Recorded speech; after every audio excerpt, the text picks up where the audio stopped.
Hello and welcome, my friends and viewers, to this week's episode of Legendlore, where I draw and talk about monsters, characters, gods, and other things from D&D 5th edition, all while giving a small but quickly digestible history about them. Together we'll go over their history within the game, how they're utilized in the modern edition, and how you guys can utilize them in your own games. This week's subject will be Null, the dragon god of death and undeath, and the ferrier of draconic souls to the afterlife. Also known by the respective subtitles of the Reaver and the Guardian of the Lost, Null was responsible for guiding the souls of dead dragons to their afterlife in the Dragon Eyrie, ensuring that they were no longer troubled by the enemies that they had in the living world. He also carried the names of Crotopus and Ferrier, believed to be serving under the Raven Queen and Vecna under those names respectively. He traditionally takes on the form of pure blackness in the shape of a dragon, and to touch him means instant death. He was prideful, arrogant like most dragons, as well as fatalistic, bearing no sense of humor. His domain was at the peak of the Dragon Eyrie, and he had mausoleums and places of worship within the realms of Carceri and the Shadowfell. Beyond all that, he himself has not really appeared in any new D&D media since 4th edition's Draconomicon. A part of me had hoped that he would make an appearance in Fizban's Treasury of Dragons, but, it is what it is. Null was worshipped by both living and undead dragons of all alignments, covering such a wide demographic due to his dual role as the god of death and undeath. One dragon may worship him to speed a lost loved one's soul to the safety of the Eyrie, while another may pray to him for an army of undead minions. Dracoliches and draconic clerics were the main practitioners of his power, including half-dragons, dragonborn, and maybe even kobolds if you want to get a little bit funky with it.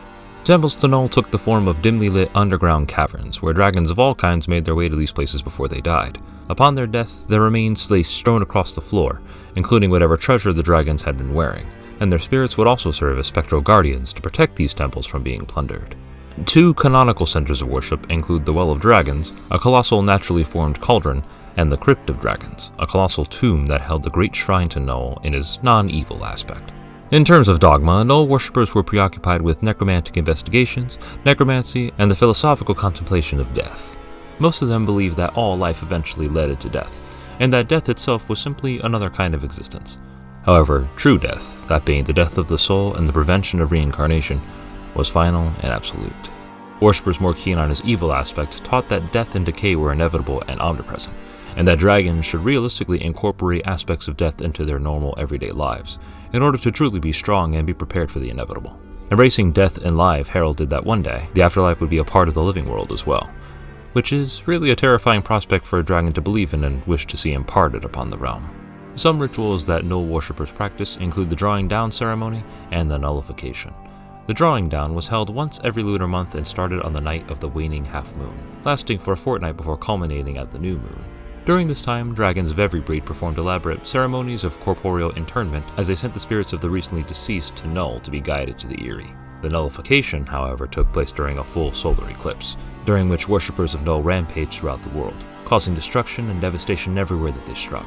The worshipper who scored the greatest number of sentient casualties was said to be transformed into something called a Worm of Death, winning the honor of becoming the High Priest of Null until the next Nullification. In terms of his relation to the moderately obscure draconic pantheon, he was believed to be the son of Asgoroth, the head god, and a brother to Bahamut and Tiamat, two of the most well-known dragon gods. Despite this, he disliked both of them, and was known to hold enmity against the other draconic gods such as Tamara and Halal. His only known ally was Halzor-Reynad, the evil draconic god of magic, and his death resulted in Null discovering the secrets of creating dracoliches in hopes of replacing him. I sadly haven't gotten a chance to bring Null into my game, but I've spent a few hours world building on how I would incorporate him and his worship into my world. I play up his dual aspects as a point of contention for dragons of all types, with chromatic dragons holding onto his darker aspects, while metallics keep to his more noble depiction. It is often the subject of debate, conflict, and even all-out war amongst dragonkind. And thus there are two stark factions related to him. The faction that worships him as the Reaver are keen to spread death and misery to all that they can, pledging their slain victims as sacrifices to receive Null's favor. Likewise, the faction that worships him as the Guardian of the Lost seeks to teach that death is not the end, but the transition from one form of existence to another. These faithful are often not afraid of death, and as such work to shield others from it by use of their own bodies, skills, and abilities. In terms of physical depiction, while I enjoy the idea of a large shadowy dragon, I personally depict Null as a black-boned skeletal dragon with great diamonds seated within his skull's eye holes, so as to allude towards dragons and the treasure that they carry, while also making a small nod to diamonds being used as the primary material component with most resurrection spells.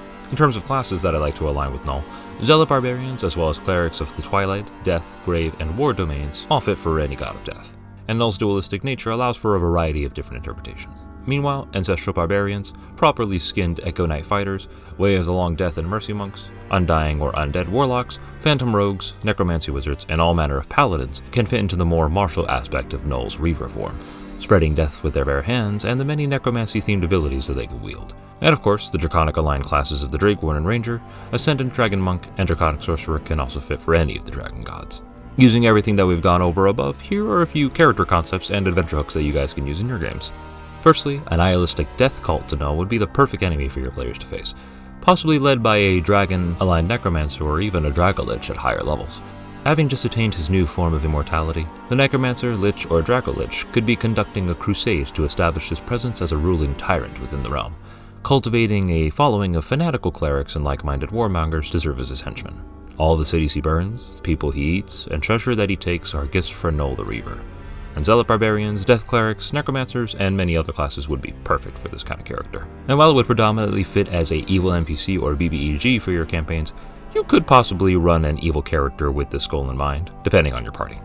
Second, on the flip side, you can have a cult who reveres Null as the guardian of the lost.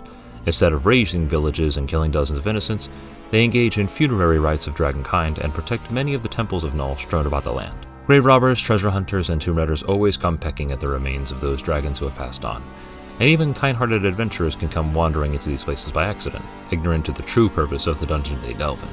Thus, it is up to this order of defending clerics to ward off danger, educate the ignorant, and deal with those who have greed in their hearts. Ancestral Guardian Barbarians, Echo Knights, Grave Clerics, Way of Mercy Monks, and of course Draconic Sorcerers would fit well with this story, and you could easily make it a player's goal to find one of these temples and serve as its eternal guardian, or even have it sort of being its starting point, depending on your level within the adventure. You could possibly even have a magical item stolen from one of these temples, and so it is the PC's job to get that item back by any means necessary, traveling with the party as a means to do so.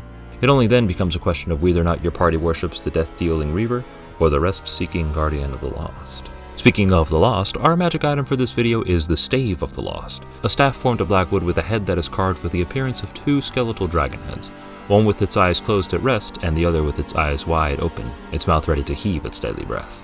The Stave of the Lost is a legendary +2 staff that requires attunement and grants the user resistance to both poison and necrotic damage. All attack and damage rolls made with the staff get a +2 bonus, and the wielder can cast the spell Absorb Elements, Dragon's Breath, and Death Ward, each one once per long rest. The wielder may also choose to light up the head of the staff either on the Reaver side or the Guardian side. If the Reaver side is selected, the wielder gains the ability to cast the True Strike cantrip as a bonus action at will. If the Guardian side is selected, the wielder can cast the Resistance cantrip as a bonus action at will. You can change which side is lit up every long rest. And so that's Null, guys, a god that I was actually very surprised to see you guys pick. Normally Bahamut and Tiamat are the two big and popular ones, but I love learning about him nonetheless with you guys. I want to thank you all for watching, and if you guys want to see more D&D videos like this, please like, subscribe, and share the video to anybody that you think it might help. And if you guys want a chance to vote on the subject of the next video, please follow me on Twitter for the polls, as well as TikTok and Instagram to see any other kind of projects that I'm working on. Also, please comment down below how you guys have used or encountered Null in your games, be it in 4th edition or carrying him over to 5th, and let me know what you guys would like to see in upcoming videos. Until then, I'll see you guys next time.